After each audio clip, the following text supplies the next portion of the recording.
शिव महापुराण पार्वती खंड के इस मंगलमय भाग में आपका स्वागत है।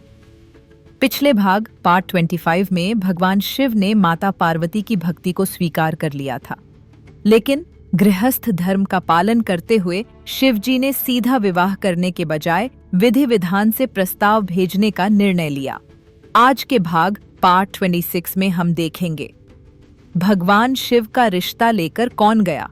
जब सप्तर्षि हिमालय के महल पहुंचे तो राजा और रानी की क्या दशा थी और कैसे लिखी गई शिव विवाह की लग्न पत्रिका। आइए शामिल होते हैं इस उत्सव में। भाग 36 में पार्वती जी को वचन देने के बाद भगवान शिव कैलाश वापस आ गए। उन्होंने तुरंत सप्त ऋषियों 7 महान ऋषियों को याद किया। शिव जी ने उनसे कहा, हे ऋषिवर, पार्वती की तपस्या सफल हुई है। अब आप लोग राजा हिमालय के घर जाएं और मेरे लिए कन्या की मांग करें। विवाह का शुभ मुहूर्त निकलवाएं।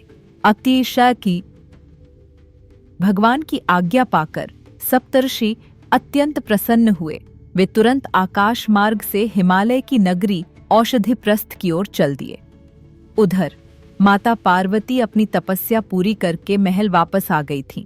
माता पिता बहुत खुश थे। तभी आकाश से सूर्य के समान तेज चमकता हुआ दिखाई दिया। सप्तऋषि महल के आंगन में उतरे। राजा हिमालय और रानी मैना ने आगे बढ़कर उनका स्वागत किया। राजा ने ऋषियों के चरण धोए और उन्हें ऊंचे आसन पर बैठाया। राजा हिमालय ने हाथ जोड़कर कहा, हे मुनिवर, आपके आने से मेरा महल पवित्र हो गया। आज्ञा दें, मैं आपकी क्या सेवा करूं। ऋषियों की ओर से महर्षि वशिष्ठ बोले, राजन, हम भगवान शिव का संदेश लेकर आए हैं। आपकी पुत्री पार्वती साक्षात जगदम्बा हैं और शिव जगत के पिता हैं। इन दोनों का मिलन ही विश्व के कल्याण के लिए जरूरी है। आप अपनी पुत्री का हाथ शिव जी को सौंप दें।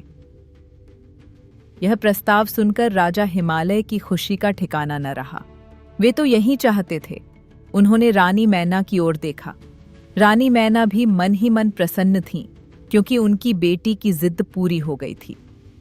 राजा हिमालय ने हाथ जोड़कर प्रस्ताव स्वीकार कर लिया। उन्होंने कहा, यह मेरा सौभाग्य है कि महादेव मेरे जमाई बनेंगे।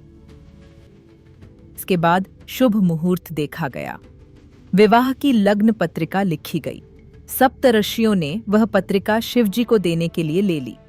पूरे हिमालय राज्य में ढोल नगाड़े बजने लगे।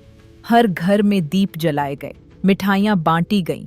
पूरी नगरी को फूलों और पताकाओं से सजाया जाने लगा। सप्तऋषि वापस कैलाश पहुंचे और भगवान शिव को शुभ समाचार सुनाया। उन्होंने विवाह की लग्न पत्रिका शिव जी के हाथों में रख दी। नारद मुनि भी वहां आ गए और अपनी वीणा बजाकर नारायण नारायण गाने लगे। अब बारी थी बारात की तैयारी की। लेकिन शिव जी की बारात कोई साधारण बारात नहीं थी। इसमें न तो कोई सुंदर रथ था, न ही सजे धजे बाराती। इसमें तो भूत, प्रेत, पिशाच और गण शामिल होने वाले थे।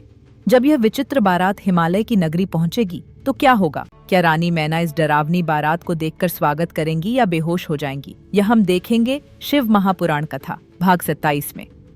दोस्तों, शिव विवाह पक्का हो गया है। अब तैयारी है उस ऐतिहासिक बारात की।